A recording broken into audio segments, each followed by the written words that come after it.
the really cool thing that I want people to know too is that like if we had really swung and missed on this, I still would expect our leadership team to still give us the full support and say, hey, no, Warren did this the right way. His team took this idea and ran with it. And I think that's what makes this a really special place to work and be, especially as a creative.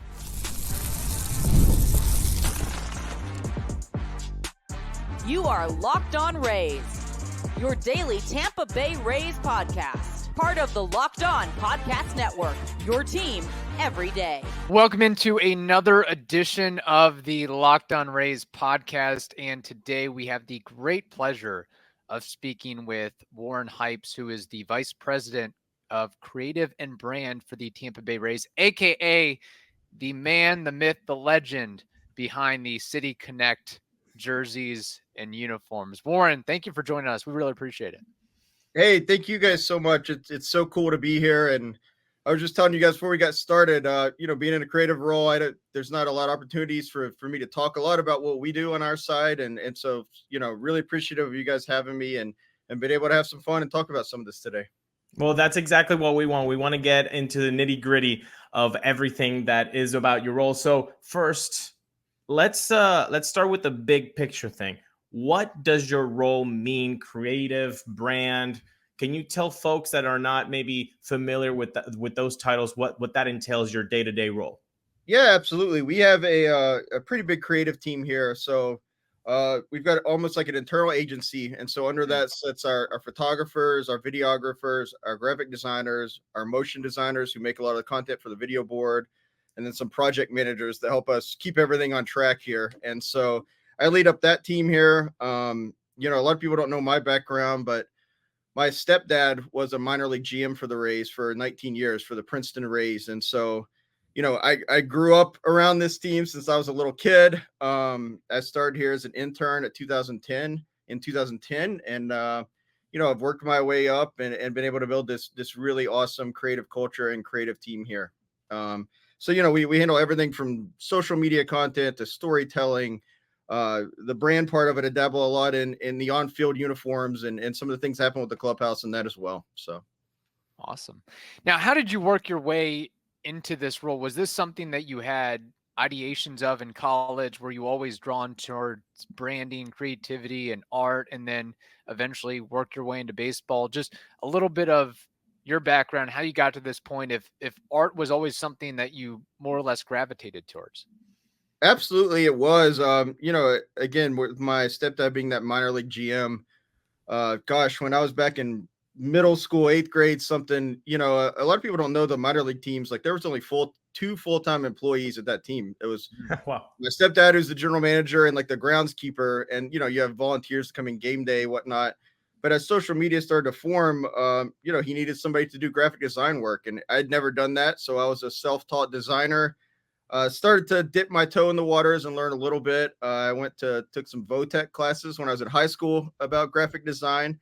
And then I majored in marketing in college. And so, you're so lucky to work in sports and not a lot of people get to. And so to say that I knew I was going to grow into this role is probably not accurate. I think I definitely aspired to do something in sports. And, when the internship opportunity presented itself in 2010, I got here and, stayed around the ballpark even past the time I was supposed to go home and tried to learn and pick up as much as I could. And, I've been really thankful to learn and grow from so many amazing people here over the years. So you talk about that in-house agency feel. I read somewhere that it might be the largest in MLB right now. I don't know if that's still a factual, but in any case, it's a large in-house team. How do you avoid communication breakdowns happening when you're the head of this whole institution? I mean, I think everything we do is all about process, right? We have 2 project managers and a project management system that are in place to make sure we're fielding all these requests that come in internally and externally, make sure we're providing as many details as we can for our creatives. And the whole goal in that is to just let our creatives focus on being creatives, right? Like we don't want them on the phone trying to track down a logo all day or back and forth on emails about text changes to a project. We have folks in place who are really good at their job and do that, and it allows our creative team to be creative. And I think process is hugely important with anything creative. 5 or so years ago, you had no staff photographers when the centralized creation department was founded. What was your pitch to say to the powers that be, hey, this is important. Hey, this is something that we should look into. And hey, this is why it's going to work. Yeah, I mean, I can't take all the credit for getting that idea myself. We go to creative conferences every year. There's a conference called MLC Connect, and it's just all creatives in sports. And that year, the Houston Astros actually did a presentation on bringing in an in-house photographer and how that changed the game for them.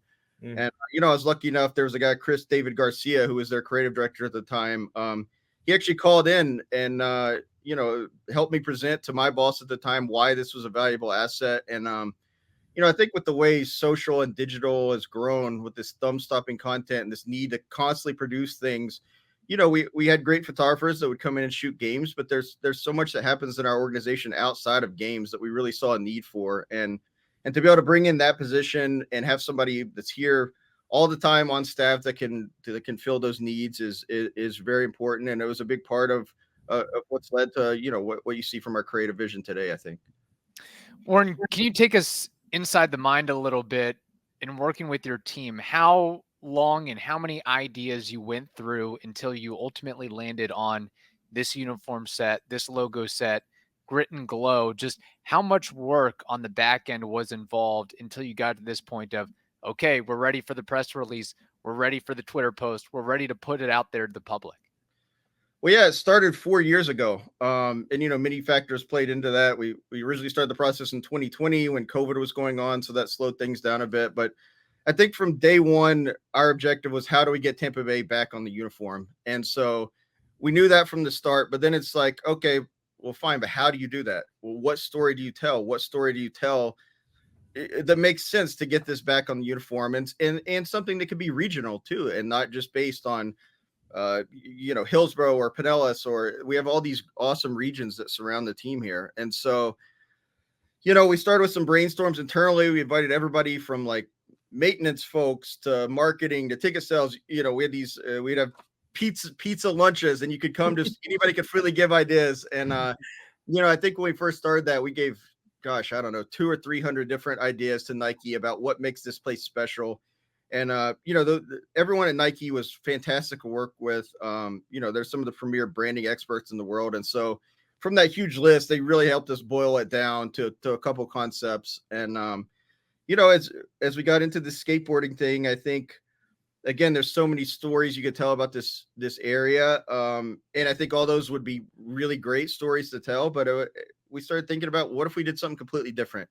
What if we make people, number one, on a national level, and number two, on a local level, learn something about this region that maybe they don't know? And for people here that do know that story, maybe it's one that's, its day in the sun is a little long overdue at this point. So that's kind of the initial process and how we got to where we're at with this. Get supplies from the site that's made for the skilled trades. Supplyhouse.com. Supplyhouse.com is the reliable way to order plumbing, HVAC, and electrical products online. Their easy-to-use website is packed with helpful resources and the latest product info to help you get the job done right. Shop a complete inventory of over 200,000 parts for over 400 top brands and get your order delivered right to your door. So join the thousands of trade pros already benefiting from their free membership at supplyhouse.com/TM and order plumbing, HVAC, and electrical supplies from anywhere with just a few clicks at supplyhouse.com.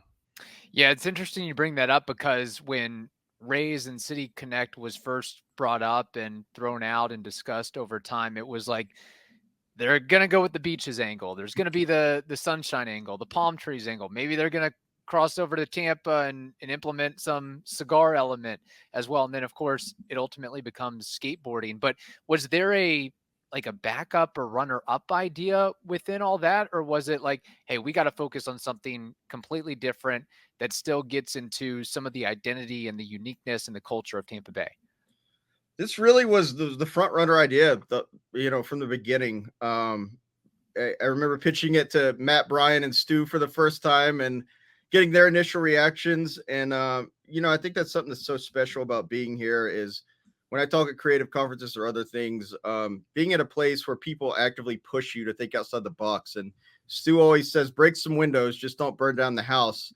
And I think this is the perfect kind of idea that sums that up, right? And I think, it's been awesome to get the support of our leadership team with the success this has had. But I think the really cool thing that I want people to know too is that, like, if we had really swung and missed on this, I still would expect our leadership team to still give us the full support and say, hey, no, Warren did this the right way. His team took this idea and ran with it. And I think that's what makes this a really special place to work and be, especially as a creative. You talk about getting a lot of folks from different departments involved in the brainstorming idea. Were players' personalities a factor into this? I mean, you have to think of who is going to be wearing these uniforms, right? So like the personalities, the fact that you have rapport with these players, did that come into, being a factor into what you guys created? I mean, I think as a creative, even when I took over this team 6-7 years ago, the number one thing for me was the connection with the clubhouse and the access. I think that's paramount to anything we do on the creative side. So I think that kind of decision-making factors into almost every single thing that we do on our side. Being that this was a 4-year process, when we started this, we didn't even know who would still be on the team or what players or anything else. And so again, I think it was about telling the right story and telling the right story in the right way. But, the first time we started concepting these, I mean, I think one of my first reactions was, wow, this looks really cool. And it's going to look really cool on our players. And so I think that was part of the process. But, as far as specific personalities, at the time, I didn't know we were going to have Jose Siri, who wears crazy pink belts and all these other things. But I think the players have really liked it and their reaction's been great. And it's really cool to see it on the field. You talk about the reaction from the fans, just overwhelming positivity. The players, the little clips we've seen, they raved about it. Even Kevin Cash, who is kind of, I wouldn't call him a fashionista, but he even had some good things to say about it. Now that everything is said and done, and there can be changes done, is there something that you as a perfectionist go and look like, oh man, maybe if I would have tweaked that thing, or that idea that we threw away, maybe that would have been really good. Do you have any of those thoughts now in your head? I think as a creative, you always think that way, right? I mean, I know I've heard a lot of people that may not necessarily love the black on black numbers. I've heard that feedback a lot. I've heard people that have said the same things about the Tampa Bay and the black being in the Tampa Bay. But I don't really have any regrets about it because I think those were all decisions that we thought about going into it. And we looked at, for instance, bright green numbers on the back, and it was just with the bright green numbers and the nameplate, it was just a lot, We had looked at a version with Tampa Bay where it's filled in almost like with the gradient, and it just looked too Devil Rays to us. We love the Devil Rays. I think you see some of the nods to Devil Rays in this, but it just felt too Devil Rays. And so I agree with a lot of the feedback I've heard from people on those, but as far as like wanting to go back and change something, I don't think so, because those were all things that we thought through and we decided to go in the direction that we did for certain reasons. And so at the end of the day, I'm super proud of it and feel great about it. And so I think there's always things that you look back and like, oh, what if we did this or this or this? But as a whole, I'm really proud of how everything turned out.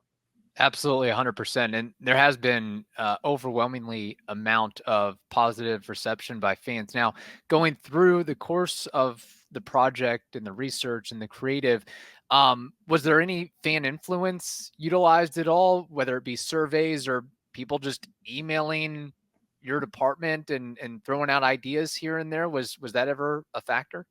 There was no official process for that. I mean, I think part of my job is to have my finger on the pulse of what the fan base is wanting or reacting to all the time. I mean, I sometimes go down a wormhole on Ray's Twitter or other things, just reading comments after we put out a piece or after a game or whatever. I mean, I think the one thing that came through loud and clear was the rally cry from the fans that Tampa Bay should be back on the uniform. And like I said, that was the number one thing going into it. Look, a lot of people like the black.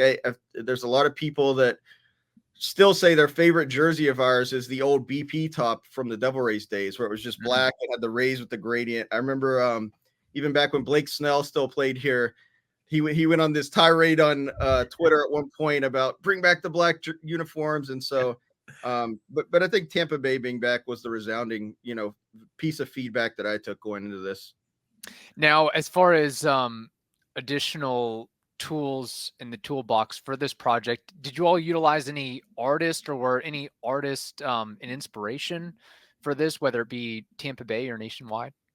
Yeah, so the actual uniform design process was mainly a collaboration between myself at the time and Nike, and they've got so many unbelievably talented folks there. I would send an idea over to them, it would come back tenfold what I had originally envisioned for it. And so on the design process, it was mainly between us and Nike. But for the rollout, there's an artist called Sonny Martinez, who is a logo illustration designer that we utilize for this. And he's done I've seen a lot of the feedback on social about the manatee. So the manatee image you see, he created all these other fun kind of little marks that we could utilize that went alongside this. From the local side, everybody you see in the launch video was either a local skateboarder.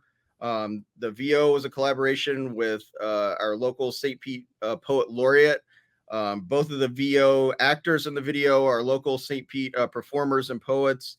So that local feel when it came to the video and to when we rolled everything out was so important for this. I mean, there's even quickly in the video, there's a guy doing a suplex because wrestling is such a big thing in Tampa Bay. Yeah.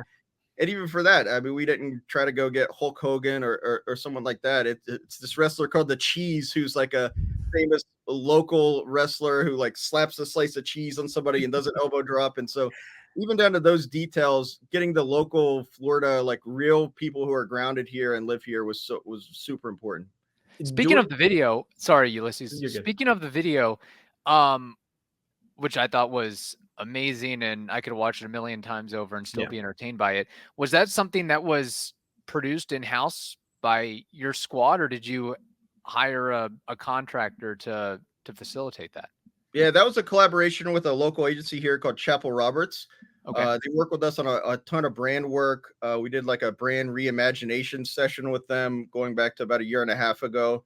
And, my team is extremely talented and I'm so proud of what we do, but Chapel Roberts gives us a chance to scale up for projects like this. I mean, my team is, I think, very good at covering baseball, but you then put them out in a skate park and they're trying to follow skateboarders and all this stuff that's, maybe a little out of their comfort zone. We were able to work through Chapel Roberts, and even the DP on the video was actually on a skateboard skating behind folks filming for a lot of the shots and things like that. And so, Chapel is a great partner of ours, and they give us a chance to scale up on a bigger project like this.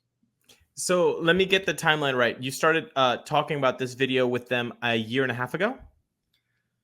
Probably about a year ago is when we started that. We started this brand process that we finished up with them about a year and a half ago. That at the time did not include City Connect. We brought them on board with City Connect probably around last fall at some point and started talking about ideas for that. The final storyboard was probably developed between December and January for the video. And then we started shooting in I think early first week of March or so. We had 2 weeks of shooting because we had 15 different locations, all these different talent that we had to bring in. And so that was a 2-week process just to shoot everything for the video. So now you were also doing this. If this is March, you're also doing this while covering the team in spring training, correct? Absolutely. Yeah. It's been a fun few months. We went down. So we had the Dominican MLB World Tour Series in February, which was really cool. Such an awesome experience for everybody on our team. We wanted to have content ready for that. So we went down in January, filmed a week-long piece with Jose Siri in his hometown and in his Dominican Winter League team.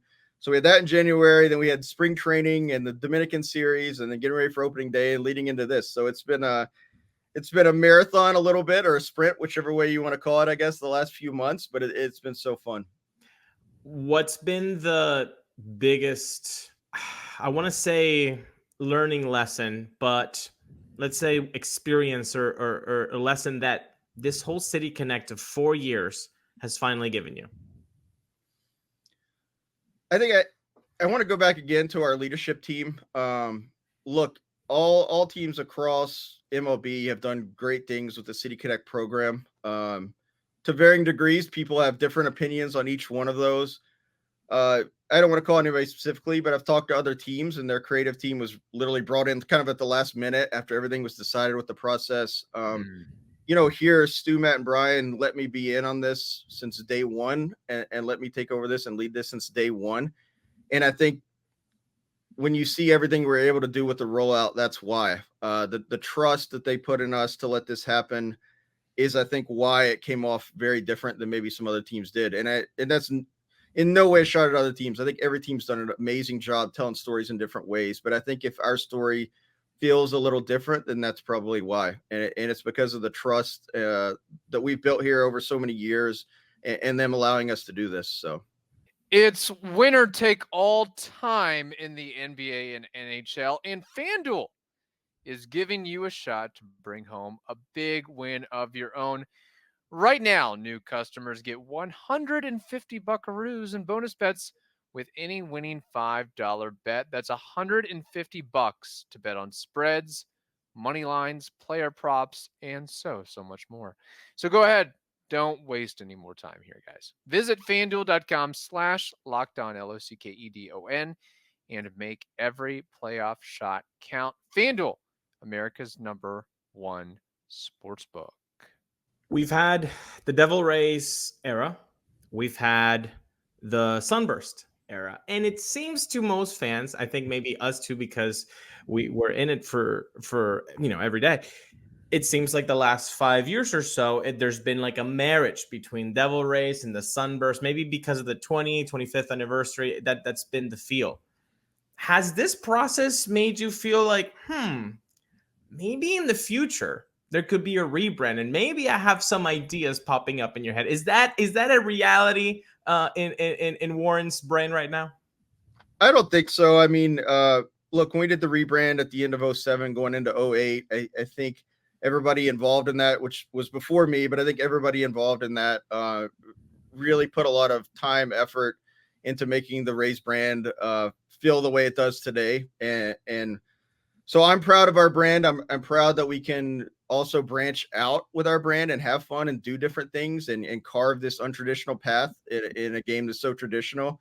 I don't see there being any big rebrand in sight, but if that should ever happen, then I would love to be involved and have ideas with it. But I think we're very proud of where our brand is and what it represents now in its current iteration. So but never say never. It'd be fun. Who knows? Yeah, you never know. Touching on a couple of things that we hit on at the beginning. So how large is your department presently in terms of employees and personnel that you manage? Yeah, we have about 20 people on our creative team, including a couple interns that are more seasonal based. But yeah, and like I said, it's everything: photographers, graphic designers, motion, video, and our project managers. So, and then aside from what you had to deal with the City Connect and all the work involved, can you just give us a feel of a day in the life of Warren Hypes right now, or just typically for you, what it's like from the time you wake up and go to bed and your work day, basically, including we want to know if you're a coffee guy on the go. Yeah, all that. Just be as descriptive as possible. I used to be a big Red Bull guy. I've been trying to wean myself off those a little bit. More of a coffee guy now. We've got a Kawa as our partner here, and they've got espresso. So first thing in the morning, hit a couple of espresso shots out of the coffee machine. It really varies. I think that's what I love about creative is every day is different, right? During the day, it's usually a lot of planning and meetings and making sure that we're looking forward and setting ourselves up for whatever that next thing is. Mm-hmm. One thing that I really enjoy is I go down and shoot a lot of games, go shoot photography. And, I think something that happens to all creatives is as you move up, you see yourself creating less and less, and you're in more and more meetings. And there's nothing wrong with that. That's part of the gig. And I enjoy that too. But for me, I started shooting games probably like 2 or 3 years ago, and I don't shoot every game, but for me, it gives me a chance to just go down there and be in my own mindset, be close to the game, have my own creative outlet. And so that's been something I've really been enjoying lately. And it lets me find a way to still be creative after after the workday of trying to be in meetings and manage all the future projects coming up. I think too in sports, you work so fast. You're always looking towards that next thing. And it's so hard sometimes to slow down and be in the moment and enjoy something like this City Connect launch and the success of it. And so I think last week I really tried to just like make myself settle down and say, it's okay to just stop and enjoy this for a minute before we get back into all-star voting or whatever our next thing is that we're going to get to. So.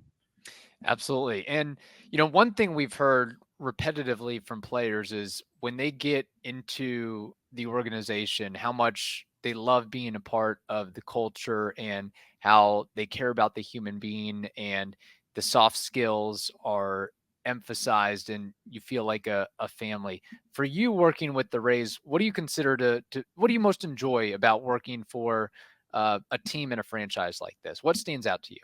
Yeah, I mean, I already hit on the push from our leadership to do things differently. I think for me, it's been about just being able to build my own creative culture here. If we're looking at hiring candidates, sometimes you always want talented folks, but sometimes it's more about a culture fit, right? It's sports is a grind. It's who's going to come in every day and give 110%. And maybe that's not always the most talented person that you're interviewing. And I think being able to build and hire my own team here and the culture we've established is definitely one of my favorite parts of working here. I also, I alluded to the access to the clubhouse and the players earlier. I don't think every team has the relationships between creative and the clubhouse that we have here. And that even goes to like Tyler Wall, who's the head clubhouse manager, to the coaching staff. There's a lot of times if a guy's struggling or something, they'll reach out to us. Hey, we really need a hype video to get this guy going again. I think those relationships that we have here and we've been able to establish are so important and so different than what I see some other places around the league. And so being able to build a culture and maintain a culture and the clubhouse access and the access to players to tell their stories are probably some of my favorite things. On Mother's Day, you were on the first baseline with your camera. I'm glad that you weren't on a meeting. I was there at the game. I saw you. I spy Warren. And so you talk about the relationships that you have with these players, and you've been there for now, you said from 2010. So that's 14, 15 years. Any guys that like have stood out to you personality wise, that your rapport with them was like really good? It can be a player from the past or a player from the present. I think there's tons of guys over the years, right? I think you have seen a change maybe the last 5-ish years in culture, just as guys now understand the importance of their brand and their brand on social and all those things. I mean, right now, I think Pete Fairbanks is somebody I connect with a lot on the team. I think something that's important to me is the guys don't want to talk about baseball more, right? You find something else to connect with them on. And so Pete's a comic book nerd like I am, so I don't think he'll mind me sharing this. The new X-Men 97 cartoon came out recently, and so yes, I've been texting him. Him and I've been nerding out over X-Men together a little bit. I think I have a good relationship with everybody, but you find guys that are on the same wavelength with you sometimes, or that like the same things as you. And I think it's so important to use those things to develop the relationships. So then when you have to go back to baseball, you've got this developed relationship that started in another place. That doesn't always have to be, hey, need you to be on this video, need you to do this thing. I think that helps you build a foundation. So there's tons of guys, but yeah, Pete's my guy. We nerd out, about things from time to time right now. So that's fantastic. I do enjoy that show. And I also heard that he likes to collect Pokemon cards. And I went to Japan last year, and I might have a few unopened ones. So maybe if Pete wants to have a couple, I can hook him up. To close out, we like to have some quick hitters. So right here, right now, not a lot of thinking. You just go ahead and tell us your answer. So I'm going to start with skating Devil Ray or Skyway Bridge Ray. I'm going to go the Sky Ray. I think when we designed this, I knew the Skyway had to be on it, and I'm so happy with what we were able to do. The skating ray with the Stealthfish is really, really cool too. I've got it on the shirt, but I think the Sky Ray's got to lead it. Yep. Sounds good. What is your all-time favorite Rays or Devil Rays, I suppose, baseball memory? Oh man, that's hard. It's got to be game 162 probably. I was here with my old boss at the time. It was like just the two of us in the suite. When Evan hit that home run down the line, actually before the home run, we're actually, there was an employee viewing area that used to be out in center field. And so we saw them all start cheering, and I didn't even know what had happened, but you assumed that something had happened in the Boston Oriole game.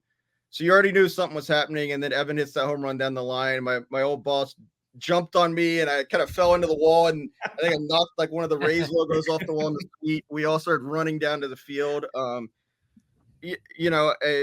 had a ton, but I think game 162 is really hard to beat. I mean, game 4 of the World Series in 2020 is another awesome moment. The game 162 is going to be hard to top until we finally win a World Series, and then I think maybe that'll overtake it.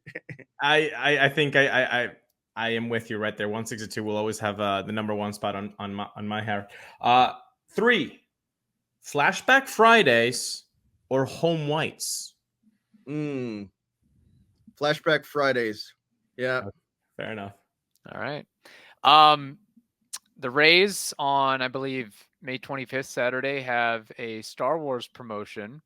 So it's very apropos to this question. Assuming there's a Disney Plus at the Hypes household, are you more of a Marvel guy or a Star Wars guy, or neither? That's also an option. As a kid, I would say Star Wars guy. As more of an adult, I would actually say I'm more of a DC guy and not even a Marvel guy. I love a lot of the stuff Zack Snyder did on the DC side.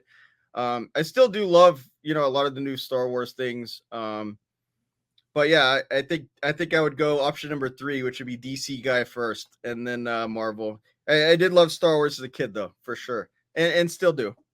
That's awesome. So I'm assuming you enjoyed the last Batman movie with Pattinson. Yeah, I did. It was a lot different. It was more detective Batman than beat everybody up Batman. But I thought it was cool to have a different take on that. Yeah, I agree. I mean, the beating up is pretty good, but the fact that he was actually more of a detective during the movie, that was pretty cool. Warren, you have been amazing. How can people find your fabulous work? How can they get in contact and consume more of the awesome content that you guys have? Yeah, follow me on Instagram at Warren_Hypes, I think it is. Follow the Rays. I just want to say too that it's been so awesome that so many people reach out to me about this project, but it took so many people other than myself to make this happen. And I want everyone to realize that too. Pat Apps, who's our VP of marketing, Vince, who's our art director, who designed all the look for this, everyone else on our creative team and throughout the organization. So it's been so cool to get all the feedback and get a little time in the spotlight for this. But I just want to make sure people know there's so many folks who work so hard to make this happen. So make sure you're giving them some love on this too. It's not all me.